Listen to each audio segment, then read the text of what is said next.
오늘의 리틀 라이프 1부 마지막입니다.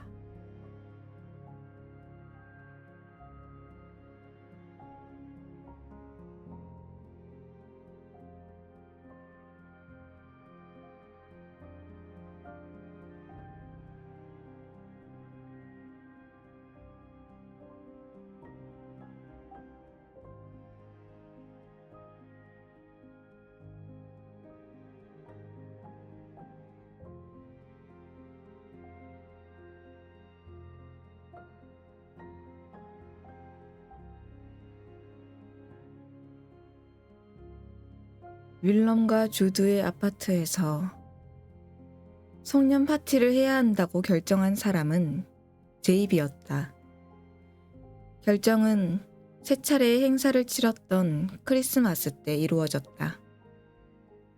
크리스마스 이브 파티는 포트 그린의 제이비 어머니 집에서 양복과 타이가 필요한 정식 행사인 크리스마스 디너는 멜컴의 집에서, 그 다음에는 제이비의 이모 집에서 간단한 점심을 먹었다. 그들은 늘 이 이식을 따랐지만 4년 전에 있는 케임브리지에 있는 주드의 친구 해널드와 줄리아의 집에서 보내는 추수감사절이 추가됐다. 섣달 금은날은 한 번도 전해진 적이 없다. 섣달 금은날은 한 번도 정해진 적이 없었다. 학교 졸업 이후 처음으로 넷이 같은 도시에 있었던 작년 새해 첫날, 그들은 따로따로 비참한 하루를, 제이비는 에즈라 집에서 열린 웬 지루한 파티에 처박혀 있었고, 멜컴은 업타운에서 부모님 친구들의 디너 파티에 붙들려 있었고, 윌럼은 핀들레이에게 발목이 잡혀 오톨란에서 휴일 근무를 했고, 주드는 독감에 걸려 리스퍼너스 스트리트 침대에서 끙끙 앓았다. 보냈고, 다음의 계획은 진짜로 짜기로 결심했다. 하지만 다들 미루고 또 미루다가 어느덧 12월이 됐고, 그들에겐 여전히 아무 계획이 없었다.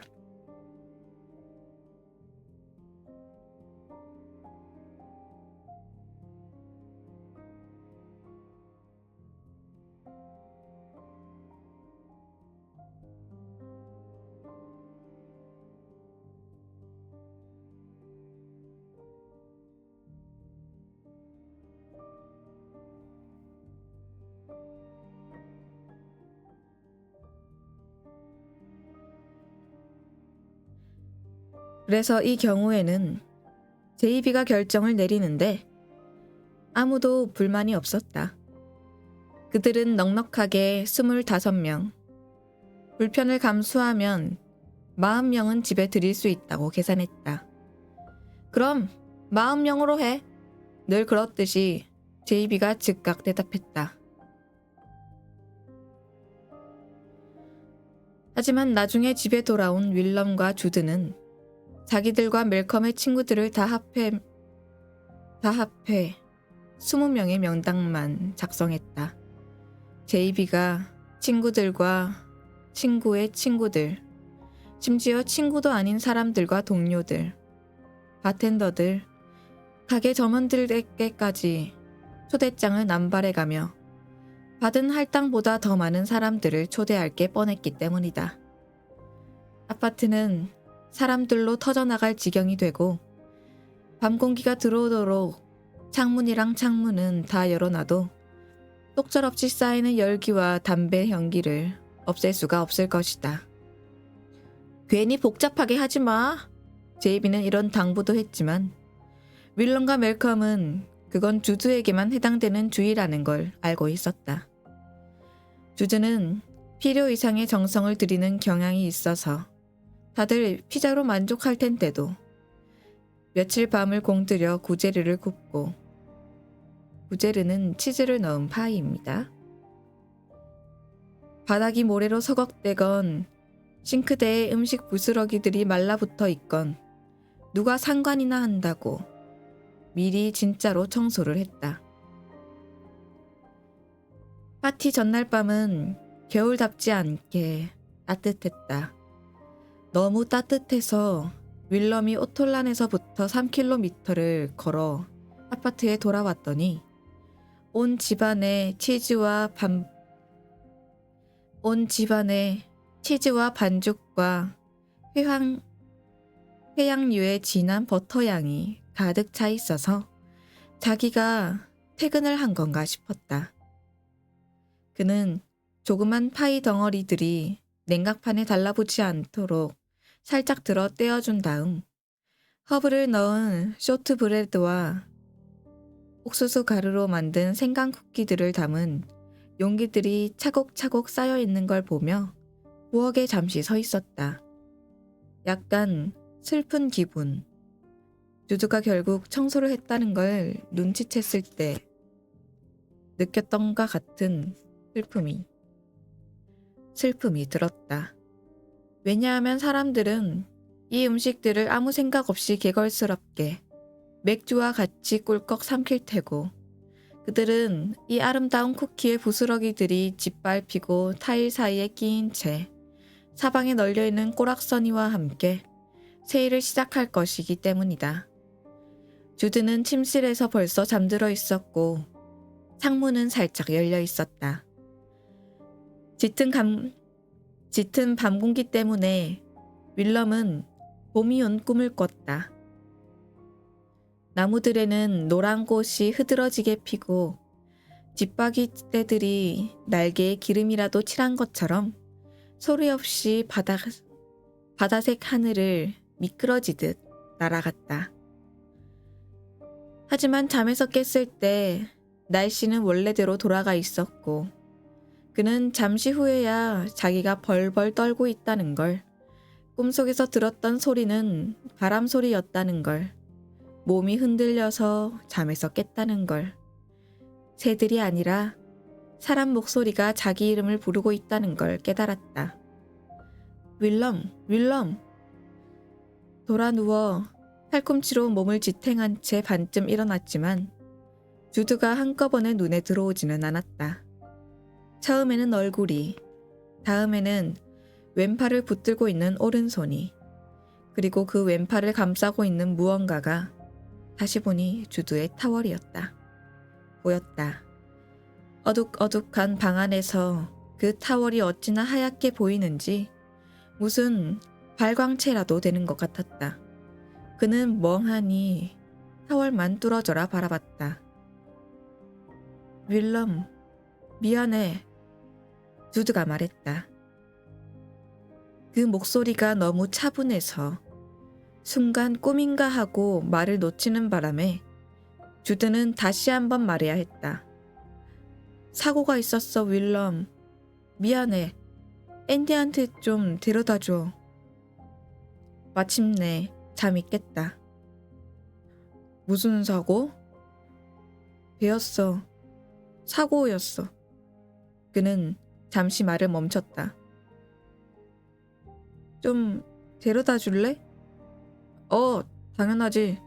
대답은 했지만 그는 여전히 혼란스럽고 여전히 졸린 상태로 영문도 모른 채 주섬주섬 옷을 입은 다음 복도에서 기다리고 있던 주드와 같이 캐널 스트리트까지 걸어갔다.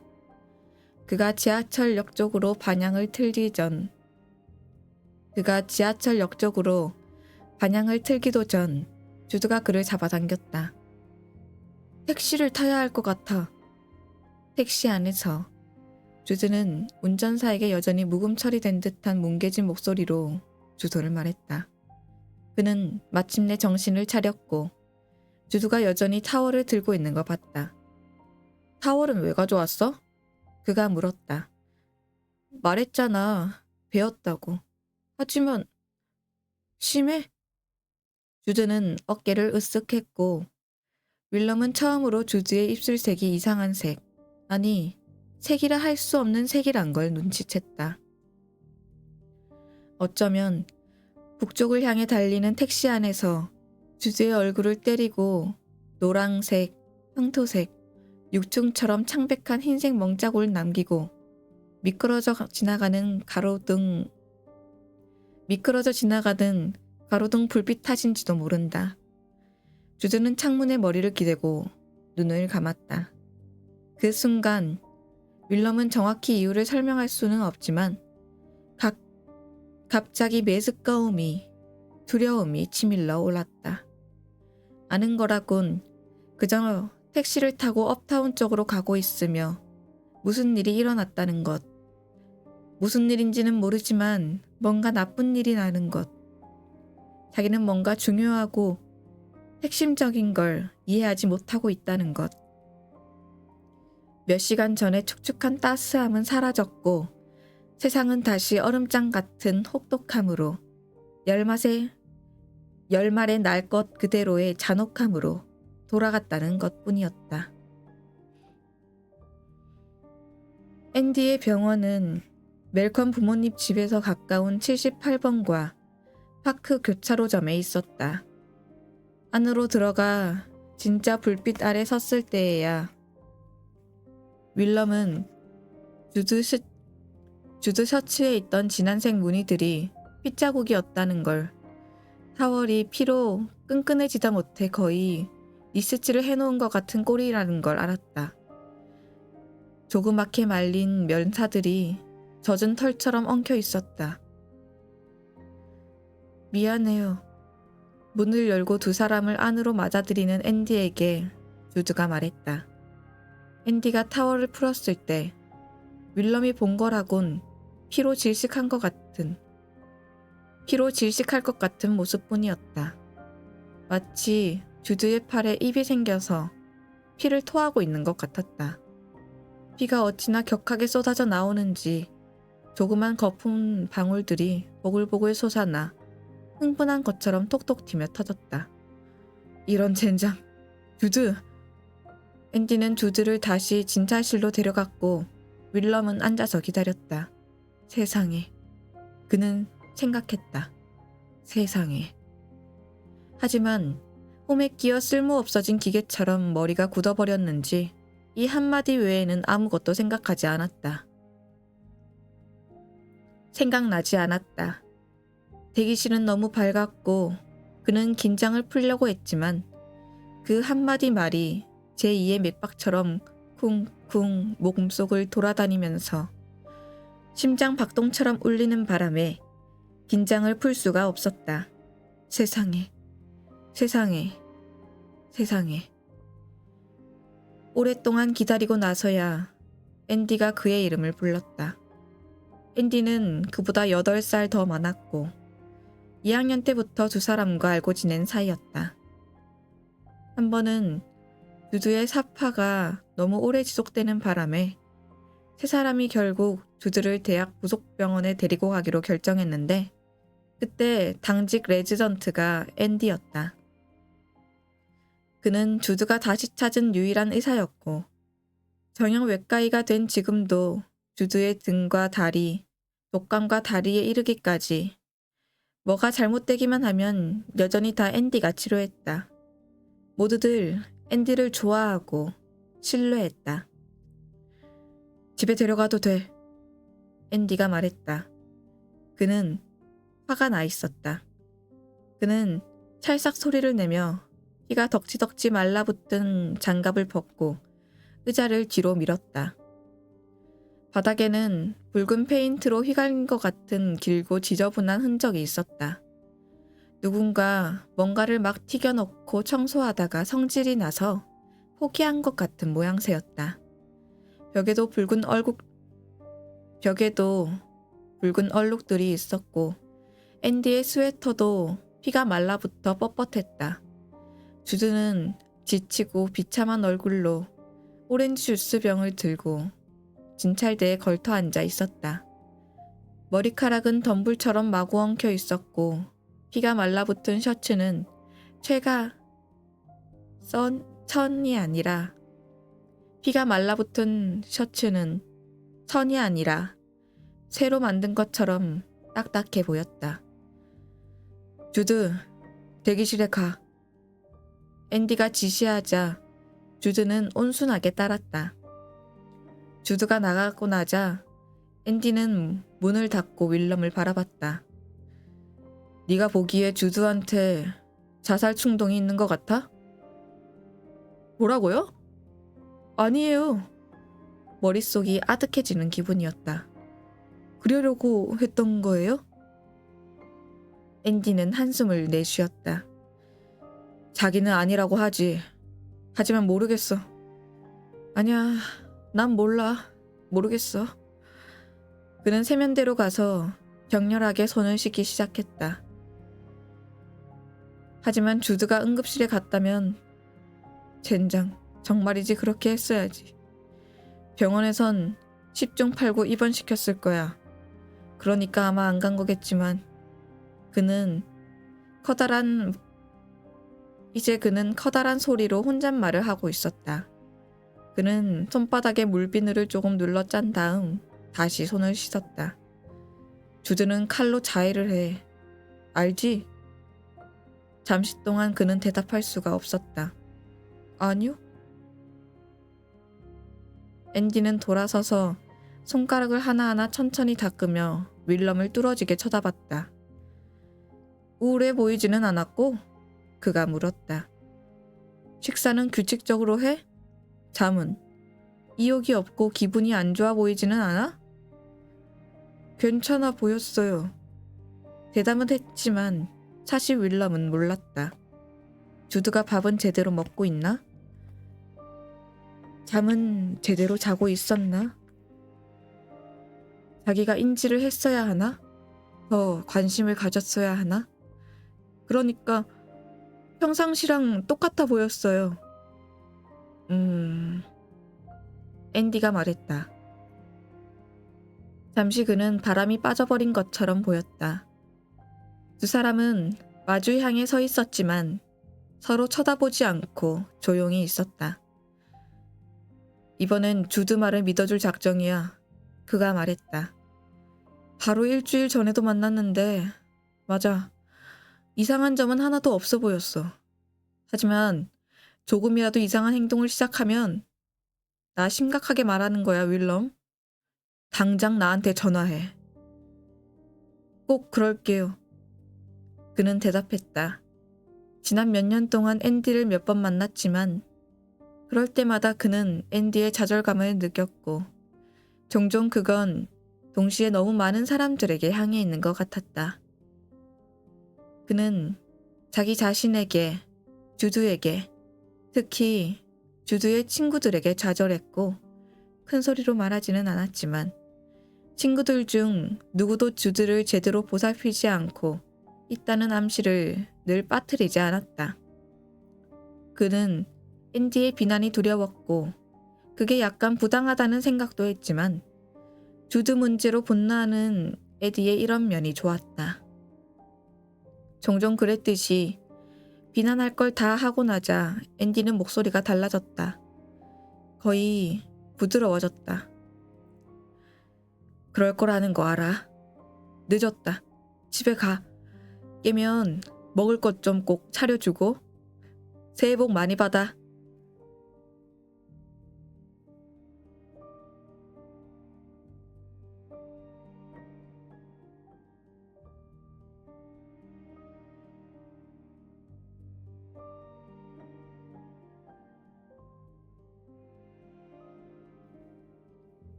그들은 말 없이 집으로 돌아왔다. 운전사는 주드를 한참 동안 쳐다보더니 말했다. 요금에다 $20는 더 주셔야겠습니다. 네, 그래요. 윌럼이 대답했다. 날은 거의 샜지만 잠은 잘 수는 없을 것이다. 택시에서 주드는 윌럼에게 등을 돌린 채 창밖만 바라봤고 아파트에 돌아와서는 출입구에서 휘청했다가 천천히 욕실로 걸어갔다. 윌럼은 주드가 씻으려 하는 걸 알았다. 그러지 마. 그는 주드에게 말했다. 가서 누워. 주드는 처음으로 고분고분한 태도로 방향을 바꾸더니 발을 질질 끌며 침실로 들어갔고 들어가자마자 즉시 잠들었다. 윌럼은 자기 침대에 앉아 주드를 쳐다봤다. 갑자기 주드의 관절, 근육, 뼈 하나하나가 다 의식됐고 그러자 굉장히 늙은 기분이 들었다. 그는 몇 분 동안 그냥 앉아서 쳐다보기만 했다. 주드. 그는 이름을 한번 불렀다가 다시 좀 더 끈질기게 불렀고 대답이 없자 침대 옆으로가 슬쩍 등을 찔러봤다. 그러고는 잠시 주저하자 셔츠 오른쪽 소매를 걷었다.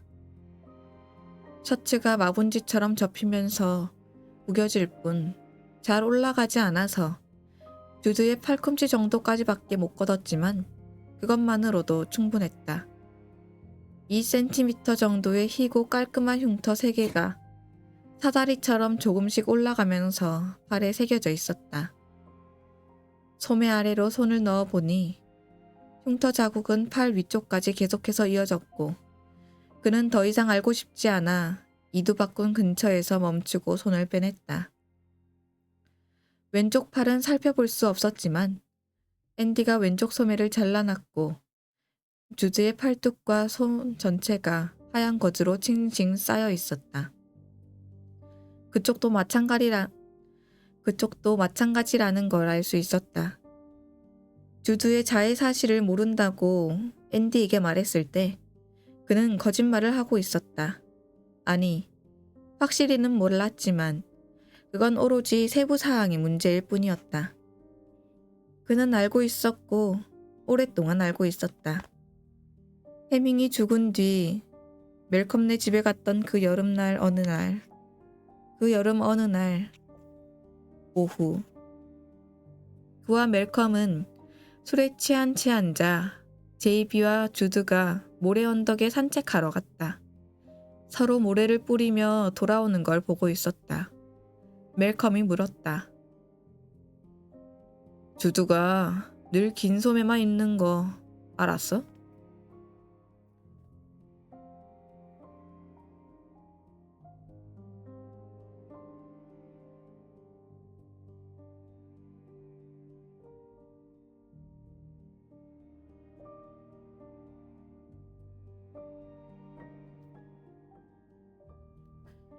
그는 대답으로 뭔가 툴툴댔다. 물론 눈치챘지만 어떻게 모를 수가 있겠나. 특히 더운 날씨에는. 한 번도 궁금해하지 않았다. 종종 주드와의 우정의 많은 부분은 물어봐야 할 질문들을 종종 주드와의 우정의 많은 부분은 물어봐야 할 질문들을 하지 않는 데 달려있는 것 같았다. 대답이 두려웠기 때문이다. 잠시 침묵이 흘렀고 두 사람은 술에 취한 제이비가 모래 위에 훌렁 자빠지자 주드가 흐느적거리며 가서 제이비를 파묻기 시작하는 걸 지켜봤다. 플로라의 친구 하나도 맨날 긴 소매만 입었어. 멜컴이 계속 말했다. 멜리엄이라는 친구. 그 누나도 팔을 긋곤 했어. 정적이 두 사람 사이에서 점점 팽팽하게 늘어나 마치 살아 움직이는 소리가 들리는 것 같았다. 기숙사에도 팔을 긋는 여학생이 있었다. 1학년 때는 같이 있었는데 지금 생각해보니 그 해에는 한 번도 본 적이 없었다. 왜? 그는 멜컴에게 물었다. 모래 언덕에서 주드가 제이비를 허리까지 묶고 있었다. 제이비는 두서없고 음도 안 맞는 어떤 노래를 부르고 있었다. 모르겠어. 멜컴이 말했다. 그 누난 문제가 많았어. 그는 기다렸지만 멜컴은 더 이상 할 이야기가 없는 것 같았다. 그래서 어떻게 됐는데?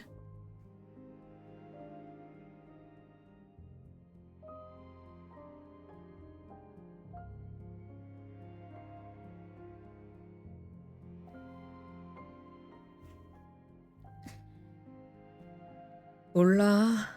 플로라의 대학에 갔을 때 연락이 끊겼어. 다시는 그 친구 이야기를 안 했거든.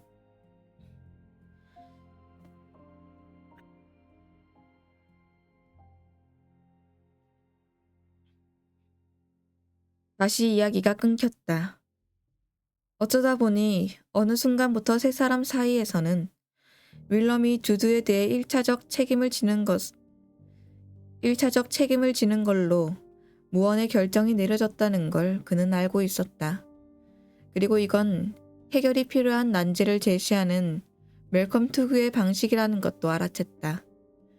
하지만 그 문제가 정확히 무엇인지 혹은 그 해답이 무엇일지 그는 확신할 수가 없었고 멜컴도 모르기는 마찬가지라는데 내기라도 할 자신이 있었다. 다음 며칠 동안 그는 주드를 피했다. 주드와 둘만 있게 되면 이야기를 꺼내지 않을 자신이 없었고 정말 그러고 싶은 건지 혹은 그 대화가 어떤 게 될지 확신이 없었다. 피하는 건 어렵지 않았다. 낮에는 다 같이 있었고 밤에는 각자 자기 방에 있었다. 하지만 어느 날 저녁 멜컴과 제이비가 바닥 자재를 사러 나가고 그와 주드는 부엌에 남아 토마토를 썰고 양상추를 씻고 있었다. 화창하고 졸리는 날이었고 주드는 근심 걱정이 없을 때면 그럴듯이 기분이 한껏 좋았다. 질문을 꺼내면서도 윌럼은 그런 완벽한 순간을 망가뜨려야 한다는 게 분홍색으로 물든 하늘과 나무나 깔끔하게 채소를 썰어나가고 있는 칼소리 같은 모든 것이 공모라도 한 듯이 잘 맞아떨어진 이 완벽한 순간을 자기가 엉망으로 만들어야 한다는 것에 벌써부터 기분이 우울해졌다. 내 티셔츠 빌려줄까? 그는 주드에게 물었다. 그는 앞에 있던 토마토 씨를 다 파낼 때까지 대답하지 않다가 윌럼을 물끄러미 바라보며 말했다. 아니, 안 더워? 주드는 희미하게 경고하듯이 미소 지었다. 곧 서늘해질 텐데 뭐. 그건 사실이었다. 마지막 햇살이 사라지고 나면 금세 쌀쌀해질 테고 그러면 윌럼도 방에 돌아가 스웨터를 가져와야 할 것이다. 하지만 말을 하기도 전에 그는 자기 말이 얼마나 어처구니 없게 들릴지 알았다. 시작하기 무섭게 이 대결의 통제권이 소나기 사이에서 꿈틀거리며 빠져나가는 게 느껴졌다. 바닷가재가 소매에 다 묻을 텐데. 이 말에 주드는 진짜 웃음소리라기엔 너무 크고 고함 같은 괴상한 소리를 내지르더니 다시 도마를 바라봤다. 내가 알아서 할 수 있어, 윌럼. 그 목소리는 부드러웠지만 윌럼의 눈에는 주드가 손바닥 마디가 하얗게 될 정도로 칼 손잡이를 3개 거의 쥐어짜듯이 쥐고 있는 게 보였다. 운 좋게도 계속 이야기를 하기 전에 멜컴과 제이비가 돌아왔다. 하지만 그 전에 윌럼은 주드가 왜? 하고 말을 꺼내는 소리를 들었다. 주드는 문장을 마치지 않았지만 그리고 소매를 완벽히 깔끔하게 유지했던 저녁 식사 내내 윌럼에게 한 번도 말을 걸지 않았지만 윌럼은 주드의 질문이 왜 나한테 이런 질문을 하는 데가 아니라 왜 네가 이런 질문을 하는 데였을 거라는 걸 알고 있었다.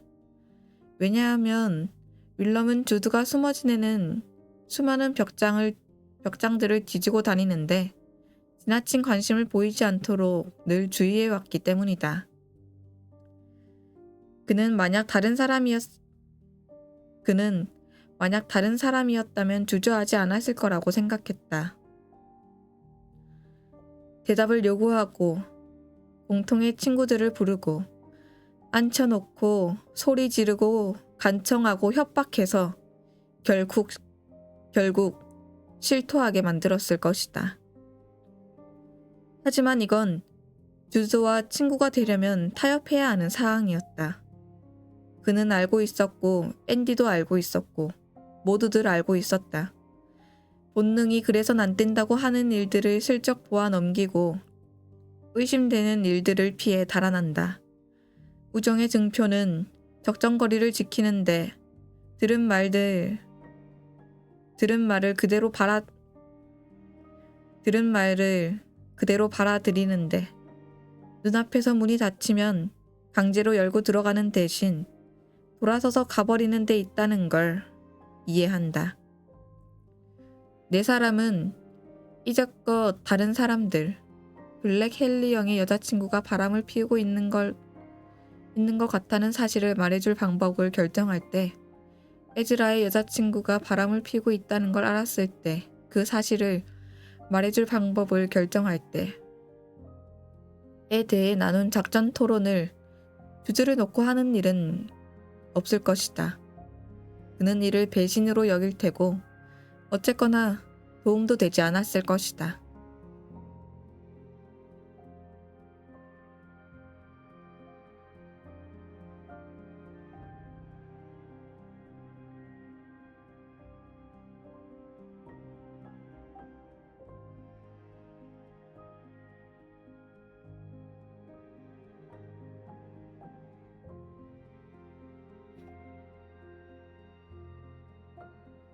그날 밤 내내 그들은 서로 피했지만 침실로 가던 길에 윌럼은 자기도 모르게 주드의 방 밖에 서서 문을 두드리려는 자세로 어정쩡하게 손을 들고 있었다.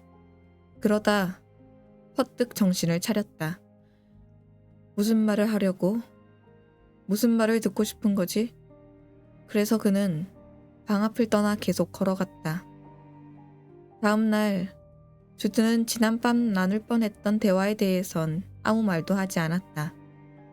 윌럼도 하지 않았다. 곧 낮은 밤이 됐고 또 새 날이 그리고 또 새 날이 찾아왔고 감히 꺼낼 수 없었던 질문들에 대한 주드의 대답을 들으려 했던 윌럼의 미약한 시도에서 두 사람은 점점 더 멀어져 갔다. 하지만 그 질문은 언제나 거기 있었고 예기치 않은 순간에 그의 의식 속으로 비집고 들어와 마음 한가운데 움직일 수 없는 거인처럼 고집스레 자리를 잡고 앉았다. 4년 전 그와 제이비가 같이 살면서 대학원을 다니고 있을 때 보스턴에 남아 로스쿨을 다니고 있던 주드가 방문한 적이 있었다. 그때도 밤이었다. 욕실 문이 잠겨 있었고 그는 갑자기 뭐라 설명할 수 없이 겁에 질려 문을 쾅쾅 두들겨 댔고 주드는 짜증난 것 같으면서도 이상하게 찔리는 표정으로 문을 열고 나와 물었다. 왜, 윌럼? 또 한 번 대답할 수는 없었지만 그는 뭔가 잘못됐다는 걸 알고 있었다.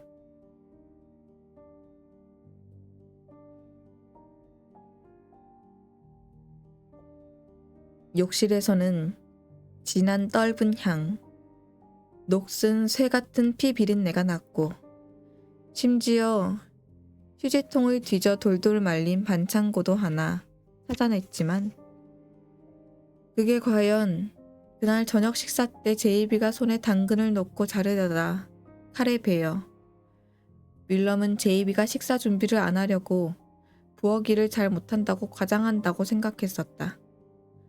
칼에 베어 쓴 걸까? 아니면 주드의 야간 처벌에서 나온 걸까?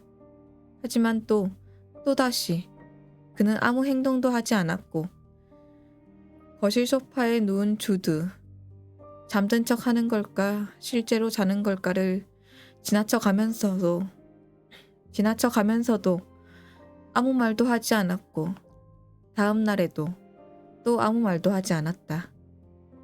많은 날들이 그의 눈앞에서 휴지처럼 깨끗이 풀려나가 펼쳐졌고 매일매일 그는 아무 말도 아무 말도, 아무 말도 하지 않았다.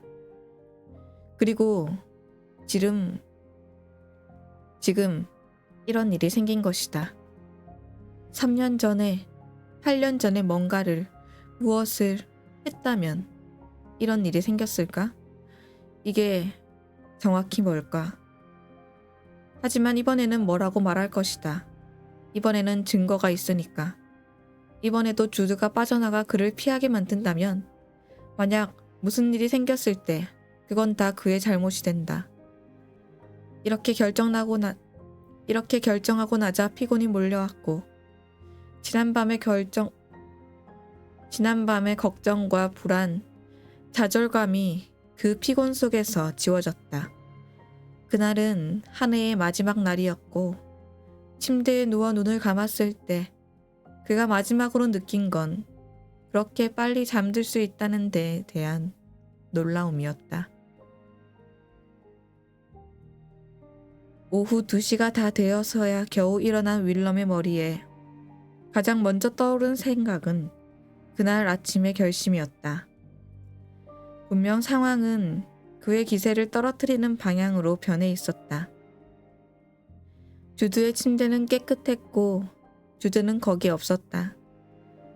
욕실에 가보니 표백제 향이 났다.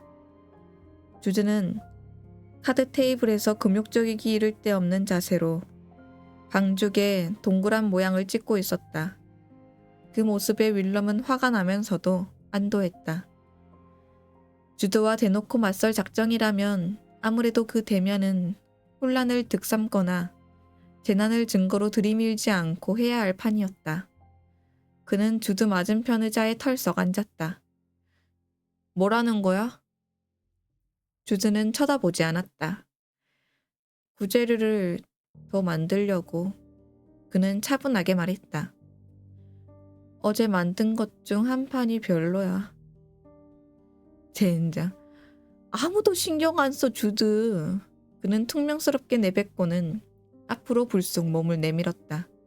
그냥 치즈 스틱이나 줘도 마찬가지일 거라고.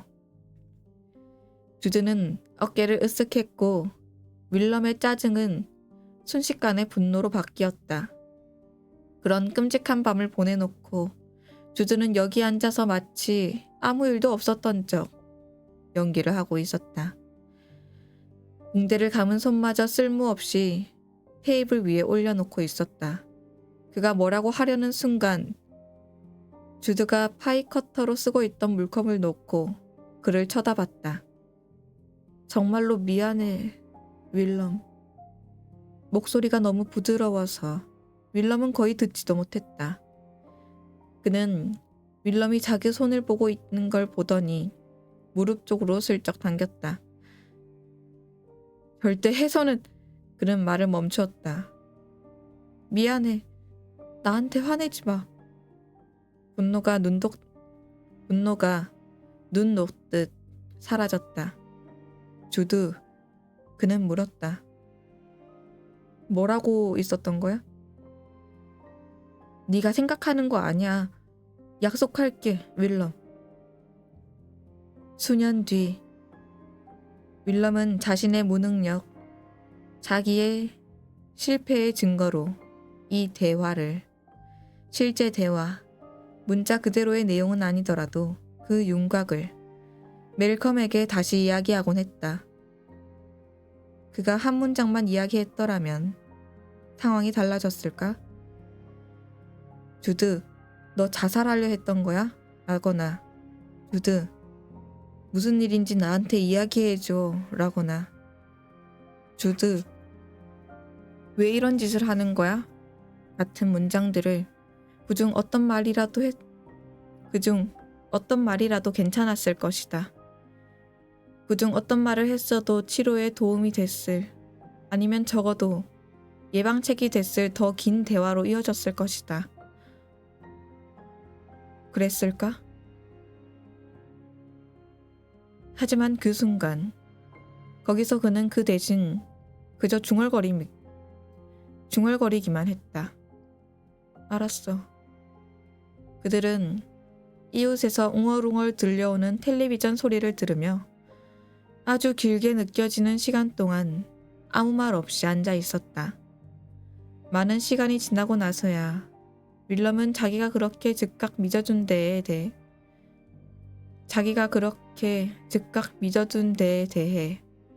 주두가 슬퍼했을지 안도했을지 궁금해하곤 했다. 나한테 화난 거야? 아니, 그는 목을 가다듬었다. 그는 화나지 않았다. 적어도 화는 그가 선택했을 단어는 아니었지만 그렇다고 어떤 단어가 정확할지 말할 수도 없었다. 하지만 파티는 분명 취소해야 돼. 이 말에 주들은 놀란 표정을 지었다. 왜? 왜라니? 지금 농담해? 윌럼. 주드는 윌럼의 주드 소송 어조라고 늘 생각했던 어조를 취하며 말했다. 취소는 못해. 7시간만 지나면 사람들이 오기 시작할 거야. 아니, 그것도 안 남았어. 게다가 우린 제이비가 누굴 초대했는지도 모르잖아. 다른 사람들에게는 다 알린다 해도 그 친구들은 올 거라고. 게다가 그는 마치 폐병이 있었는데 다 나았다는 걸 증명하려고 애쓰는 것처럼 숨을 훅 들이마셨다. 난 정말로 괜찮아. 그냥 하는 것보다 취소하는 게 더 복잡할 거야. 아, 어떡해. 왜 그는 늘 주드 말을 들었던 걸까?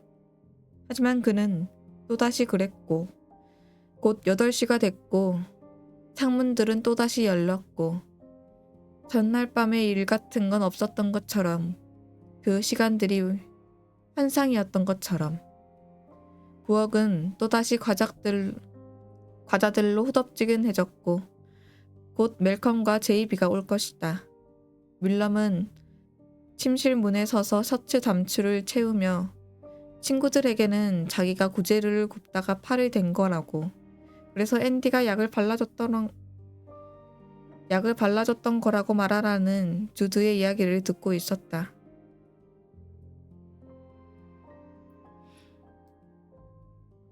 그 망할 놈의 구제르 같은 건 굽지 말라고 했잖아.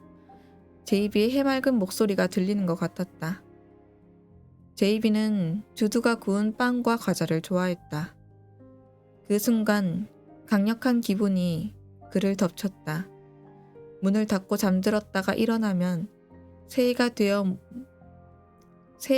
있고 모든 것들은 깨끗하게 씻겨나가고 그의 마음속 깊은 곳에서 몸부림치고 있는 불편한 느낌도 사라질 수 있을 것 같았다. 멜컴과 제이비를 볼 생각, 같이 이야기하고 웃고 농담할 생각을 하니 갑자기 참을 수 없이 괴로웠다. 하지만 물론 그는 친구들을 만났고 제이비가 신선한 공기도 쐬고 담배도 피울 겸 옥상에 올라가자고 했을 때 밖이 얼마나 추운지 아느냐며 내키지 않아 하는 멜컴의 속절없는 불평에도 동참하지 않고 세 사람을 따라 고분고분 타르 발린 옥상으로 통하는 좁은 계단을 올라갔다. 그는 영 기분이 안 좋아 새끼리 이야기하기 내버려 두고 건물 뒤쪽으로 갔다. 머리 위 하늘은 벌써 깜깜한 한밤중이었다. 그는 북쪽 방향을 바라봤다. 바로 아래에는 한 달 전 잡시사를 그만둔 제이비가 아르바이트를 하고 있는 화구상이, 좀 더 멀리에는 엠파이어 스테이트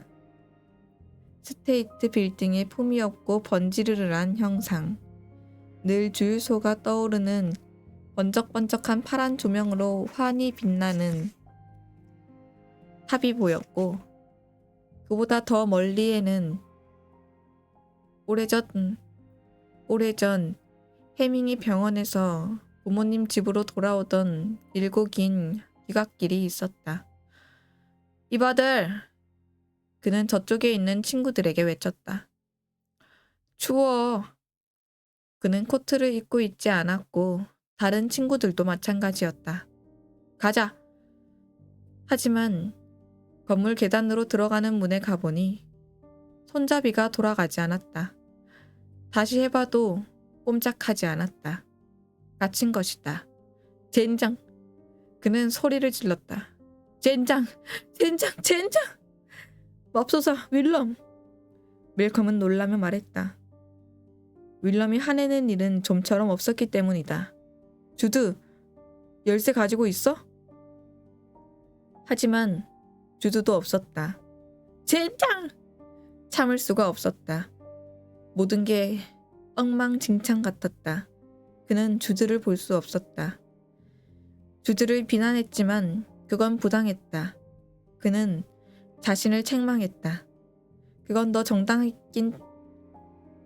정당하긴 했지만 기분은 더 안 좋았다. 전화기 가진 사람 있어? 하지만 바보같이 아무도 전화기도 가져오지 않았다. 전화기들은 모두 그들이 있었어야 할 아파트에 있었다. 망할 놈의 제이비만 아니었다면, 제이비의 말이라면 뭐든 온갖 멍청하고 엉성한 아이디어라도 무조건 따르는 망할 놈의 멜컴만 아니었다면, 그리고 주드. 어젯밤 지난 9년 동안 자해를 하고 돕지도 못하게 하고 자기를 기겁하게 만들고 이렇게 쓸모없는 인간이라는 생각이 들게 만드는 망할 놈의 주드만 아니었다면 이런 일은 없었을 텐데 모든 게 다 잘못됐다. 그들은 아래층 사람들, 아직 만나본 적도 없는 새 이웃들 중 하나가 혹시 소리를 들을까 싶어 잠시 동안 고함을 지르고 발을 굴러댔다. 멜컴이 옆 건물 창문에 뭔가를 던지는 게 어떻겠냐는 제안을 했지만 던질 것도 없었고 심지어 지갑도 모두 각자 코트 주머니에 아늑하게 든 채 아래층에 있었다. 창문들도 다 불이 꺼져 있었다. 들어봐. 주드가 마침내 말했다. 윌럼이 가장 하고 싶지 않은 일은 주드의 말을 듣는 것이었다. 나한테 아이디어가 있어. 비상사다리에 날 내려주면 내가 침실 창문으로 들어갈게. 너무 멍청한 생각이라 처음에는 대답도 나오지 않았다. 그건 주드가 아니라 데이비가 생각해낼 법한 아이디어였다. 아니, 그가 단호하게 말했다. 그건 미친 생각이야. 왜? 제이비가 물었다. 난 좋은 계획 같은데?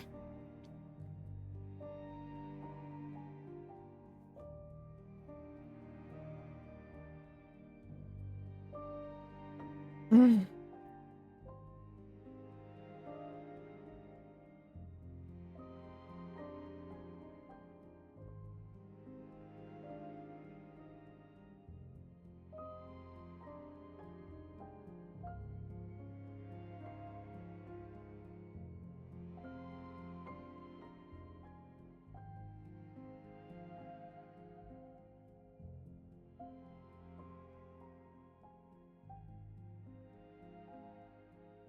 왜?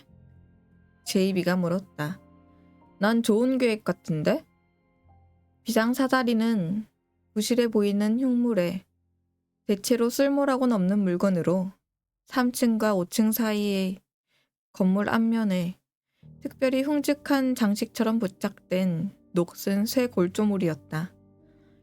지붕에서 봤을 때 사다리 층계참은 3m 정도 아래였고 윌럼과 주드의 아파트 거실 반 정도에 걸쳐 있어서 주드의 사파를 유발하거나 다리를 부러뜨리는 일 없이 무사히 내려놓는다 해도 층계참 가장자리에서 몸을 길게 빼야만 침실 창문에 닿을 수 있었다. 절대 안 돼. 그는 제이비에게 말했고 두 사람은 잠시 옥신각신했지만 마침내 윌럼은 점점 더 절망적인 심정으로 그게 유일한 해결책이라는 걸 깨달았다. 하지만 주드는 안 돼. 그가 말했다. 내가 할게. 넌 못해. 왜? 어쨌거나 침실 창문으로 들어갈 필요도 없어. 내가 거실 창문으로 들어갈게. 거실 창문에는 창살이 있었지만 그중 하나가 빠져 있어서 윌럼은 나머지 2개 사이로 빠져나갈 수 있을 거라 생각했다. 어쨌건 그가 해야 했다. 여기 올라오기 전에 내가 창문들을 닫았어. 주드가 조그만 소리로 자백했고 윌럼도 그렇다면 그가 창문을 잠갔으리라는 걸 깨달았다. 주드는 잠글 수 있는 건 문이고 창문이고 벽장이고 몽땅 잠갔다. 반사적인 행동이었다. 하지만 침실 창문 걸쇠는 망가져서 주드가 장치, 볼트와 철사로 만든 복잡하고 뭉툭한 물건을 고안해 만들었다. 창문을 완전히 잠가주는 장치라고 주드는 주장했다.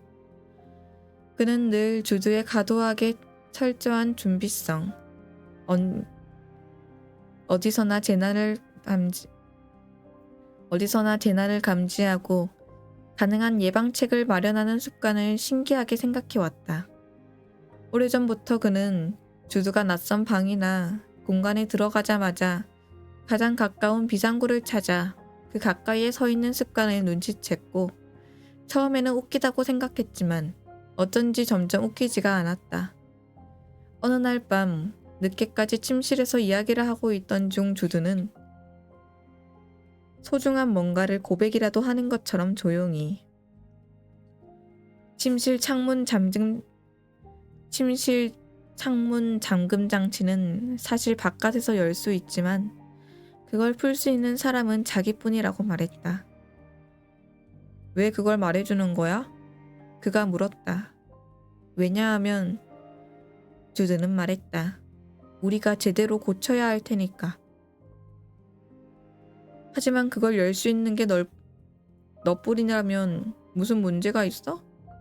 그들은 문제 아닌 문제를 고치자고 열쇠공을 부를 만한 여유가 없었다. 관리인에게 부탁하지도 못했다. 이사를 오고 나서야 아니카는 사실 자기에게는 아파트를 전대할 권리가 없다고 자백하면서 문제만 일으키지 않으면 집주인은 상관하지 않을 거라고 했다. 그들은 알아서 수리를 하고 벽 구멍들을 메우고 배관도 고쳤다. 그냥 혹시나 만약을 대비해서 주드는 말했다. 우리가 안전하다는 걸 알고 싶어서. 주드, 우린 안전할 거야. 아무 일도 일어나지 않을 거야. 아무도 침입하지 않을 거고. 하지만 주드가 아무 말이 없자 그는 한숨을 쉬며 포기했다. 내일 열쇠공을 부를게. 고마워, 윌럼. 하지만 결국 그는 부르지 않았다. 그게 2개월 전의 일이었고 지금 그들은 자기 집 지붕 위에 벌벌 떨며 서 있었다. 그 창문은 유일한 희망이었다. 젠장. 그는 끙끙댔다. 머리가 아팠다. 방법만 말해줘. 그럼 내가 열게. 너무 어려워. 주드가 말했다. 그때쯤엔 멜컴과 제이비가 옆에 서서 지켜보고 있다는 것도 제이비가 처음으로 입을 다물고 있다는 것도 다 잊었다. 설명 못할 거야. 그래, 네가 날 바보 천지로 생각하는 건 아는데 네가 쉬운 말만 쓰면 나도 알 수 있을걸? 그가 쏘아붙이며 대꾸했다. 윌럼. 주드는 놀랐고 모두들 말이 없었다. 그런 말이 아니잖아. 알아. 그가 말했다. 미안해. 알아. 그는 심호흡했다. 그렇게 한다 해도 그래서는 안 된다고 생각하지만 무슨 방법으로 널 내려줄 수 있겠어. 주드는 정강이 높이 정도의 나지막한 테두리로 둘러싸여 있는 옥상 가장자리로 가서 아래를 내려보았다. 내가 비상사다리 바로 위에 담 위에 바깥쪽으로 앉을게. 그가 말했다. 그럼 너랑 제이비가 그 옆에 앉는 거야. 둘이서 내 손을 하나씩 잡고 날 내려주는 거지. 더 이상 내려갈 수 없는 지점까지 가면 손을 놓고 나머지는 내가 뛰어내릴게. 그는 웃음을 터뜨렸다. 그건 너무 위험하고 멍청했다.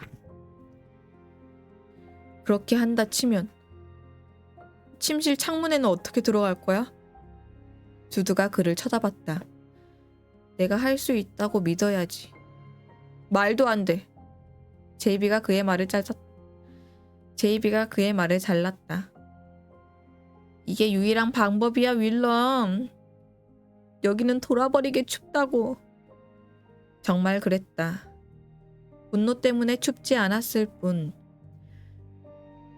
저 망할 놈의 팔 온통 붕대 감긴 거 안 보여, 제이비?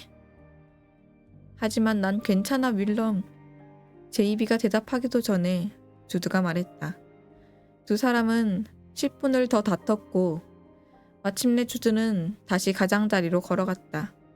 윌럼, 네가 안 도와준다면 멜컴이 할 거야. 멜컴 역시 겁에 질려 있는데도 그는 말했다. 아니, 그는 말했다. 내가 할 거야. 그래서 그와 제이비는 무릎을 꿇고 담에 바싹 기댄 다음 두 손으로 주드의 손을 하나씩 잡았다. 그때쯤엔 너무 추워서 주드의 손바닥과 맞닿은 손바닥들의 감각도 느껴지지 않았다. 그는 주드의 왼손을 잡고 있었는데 느껴지는 거라곤 혹시난 거주뿐이었다. 손에 힘을 주자 앤디의 얼굴이 눈앞에 떠올랐다. 죄책감으로 속이 울렁거렸다. 주드가 옥상 가장자리에서 몸을 떼자 멜컴이 입에서 나오던 신음소리는 끝내 꽥 하는 외마디 소리로 변했다. 윌럼과 제이비는 자기들도 담 너머로 꼬꾸라질 지경으로 최대한 몸을 내밀었고 주드가 손을 놓으라고 외치자 손을 놓았다. 주드는 아래쪽 비상사다리 슬레이트 판 위에 철컹하고 떨어졌다. 제이비가 환호했고 윌럼은 제이비를 한 대 패고 싶었다. 난 괜찮아. 주드는 위쪽을 향해 소리치며 붕대 감은 손은 깃발처럼 허공에 흔들고는 비상사다리 끝으로 가 장치를 풀기 위해 난간 위로 올라갔다. 그는 난간의 철제축 하나의 다리를 엮었지만 자세는 불안했다. 주드가 약간 휘청거리다가 추위로 뻣뻣한 손가락을 천천히 움직이며 균형을 잡으려 하는 게 보였다. 나도 저기 내려줘. 그는 퍼덕거리며 반대하는 멜컴을 무시하며 멜컴과 제이비에게 말하고는 담을 넘어가 자기도 내려가는 바람에 주드의 균형이 무너지는 일이 없도록 내려가기 전 먼저 주드에게 소리질러 알렸다. 내려가는 건 생각보다 더 무서웠고 착지는 생각보다 더 힘들었다. 하지만 그는 재빨리 일어나 주드 쪽으로 가서 난간축 하나를 다리로 감아 몸을 지탱한 다음 주드의 허리를 팔로 감싸 안았다. 자, 내가 잡았어. 그의 말에 주드는 난간 가장자리 너머로 혼자 할 수 있었던 것보다 훨씬 더 멀리 몸을 쭉 내밀었다. 어찌나 꽉 붙들고 있었는지 스웨터 너머로 주드의 척추뼈들이 숨 쉴 때 오르락 내리락 하는 배가 창문과 문틀을 고정시키고 있는 철사줄을 비틀어 풀고 있는 주드의 손가락 움직임 잔향이 근육을 통해 다 느껴질 정도였다. 자물쇠가 풀리자 윌럼이 먼저 난간을 올라가 침실로 들어간 다음 손을 뻗어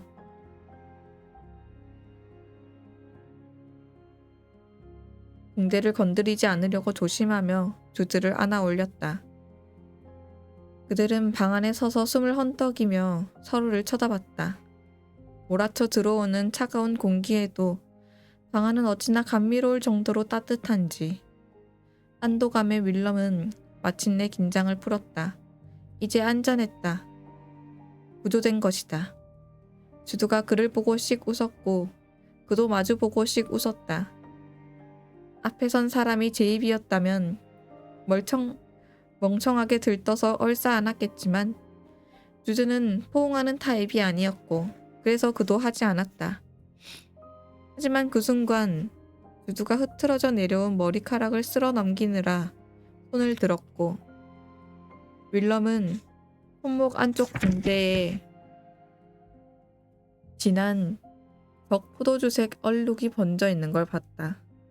주드의 숨가쁜 호흡은 그저 힘들어서가 아니라 고통 때문이었다는 걸 그는 뒤늦게야 깨달았다. 주드는 흰 봉대를 감은 손으로 뒤쪽에 딱딱한 물체가 있지는 않은지 만져보며 침대에 털썩 주저앉았다. 윌럼은 주드 옆에 웅크리고 앉았다. 의기양양한 기분은 사라지고 다른 감정이 그 자리를 차지했다. 왜인지는 알 수 없지만 이상하게도 울 것 같은 기분이었다. 주드.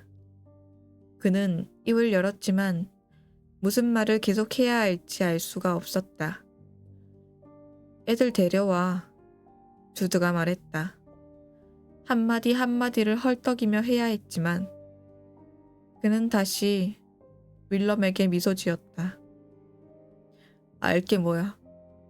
그는 말했다. 난 여기 너랑 있을 거야.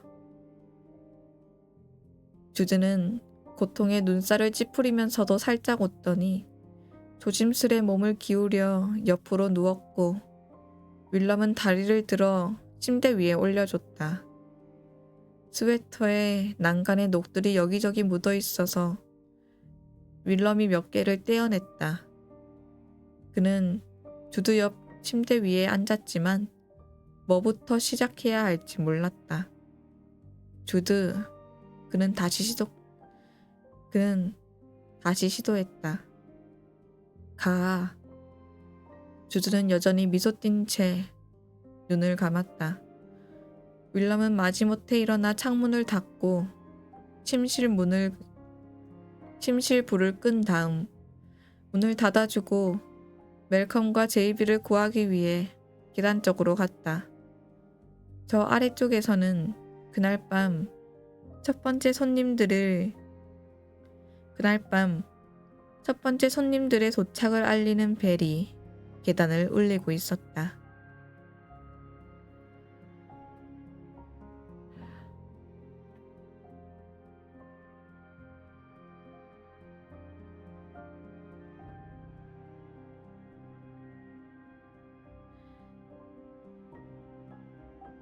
리틀 라이브 1권의 1부는 이렇게 끝이 났습니다. 들어주셔서 감사하고요.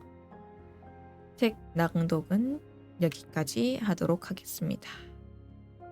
들어주셔서 감사합니다.